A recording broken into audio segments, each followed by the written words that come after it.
A 27-year-old, they're withdrawing from fentanyl and opioids. Harrison County leads Mississippi in drug overdoses. There's a deadly link connecting many of them together: fentanyl.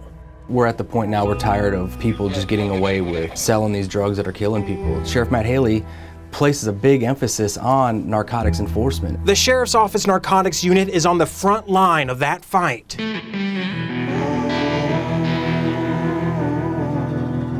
Task Force Lieutenant Brad Aringer has worked these streets for 15 years. When I wake up every day, and you have to pinch yourself. This is what I get to do for a living. We're out here running drug deals or serving search warrants. It can be a lot of fun. It's also very dangerous. Just last year, this task force brought in more than 100,000 fentanyl pills. How does fentanyl get here? What is the chain? Most of it's being produced and manufactured in Mexico. They're getting the straight fentanyl from China over to Mexico, and then that's where they're making a lot of these pills, in these big labs. And then from there, they're packaged and shipped and smuggled over the border. After that, those shipments are trafficked along interstates and highways, including I-10.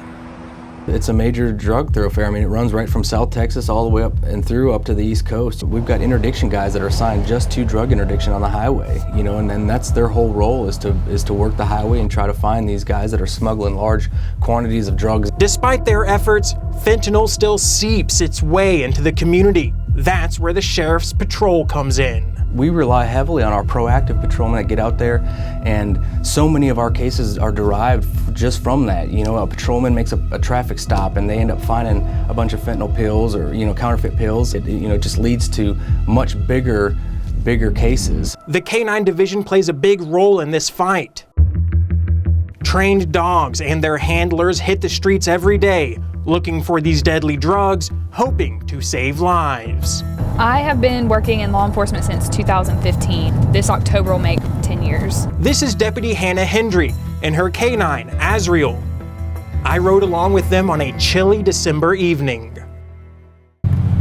88 Signal 3. Be right here at Love's with a red Ford Ranger, no tag. This truck has no tag and is packed full of junk. Hello, I'm Deputy Hendry. You got your license and insurance on you? The woman behind the wheel made Deputy Hendry suspicious. Red flags that this law enforcer is trained to spot. She was just arrested in October for meth. She's got pretty extensive drugs, very nervous. So that's why we're where we're at. Deputy Hendry didn't have enough probable cause to search the truck, but that's where K-9 Azriel comes in. Here. These dogs have an incredible sense of smell. They can detect the faintest odor of narcotics. And it didn't take long for Azriel to pick up on something. 88 Harrison Log, K-9 alert. It's enough to give Deputy Hendry a legal reason to look through this truck. As you can see, there's a lot to search through. Some pills are found in the container. Nothing illegal, though. Put your hands right here and then spread your feet for me. After searching the woman, she's released. You're good to go. Okay, get you a tag on there so you don't get pulled over. But Deputy Hendry can't help but wonder, were there in fact drugs hidden somewhere in that truck? I feel like I missed something. She's nervous. She is so nervous. She did not want me in that car. It's the unknown that haunts this deputy, because every drug seizure could mean a life saved. The scariest part to me is the part where a lot of times these people have no clue that that's what they're about to ingest. What may look like, Xanax may not be just Xanax. You just never really know.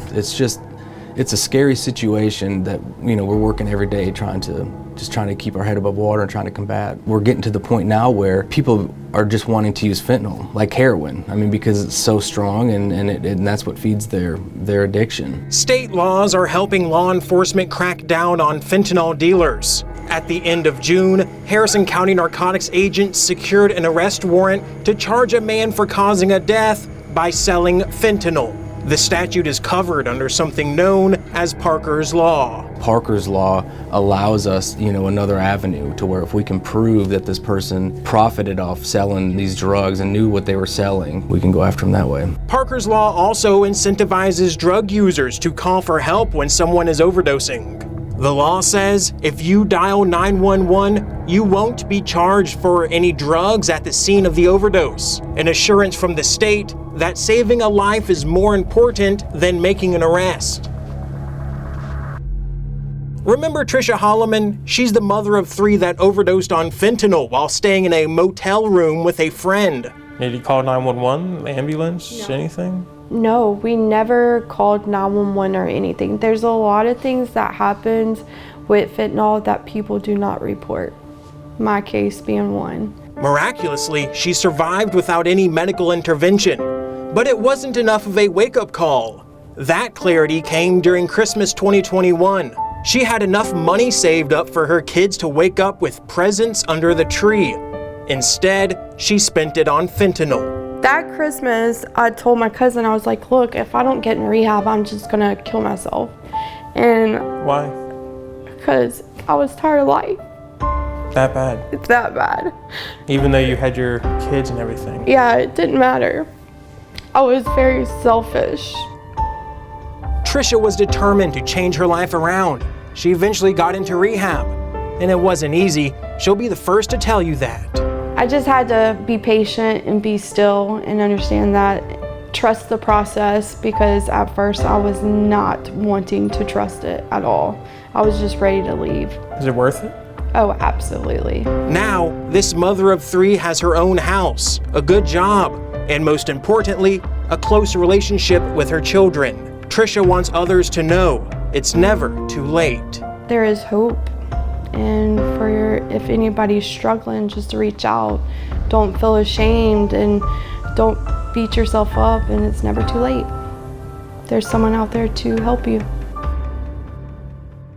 Fentanyl overdoses are on the decline across South Mississippi. 2024 saw a drop in this deadly trend for the 2nd year in a row.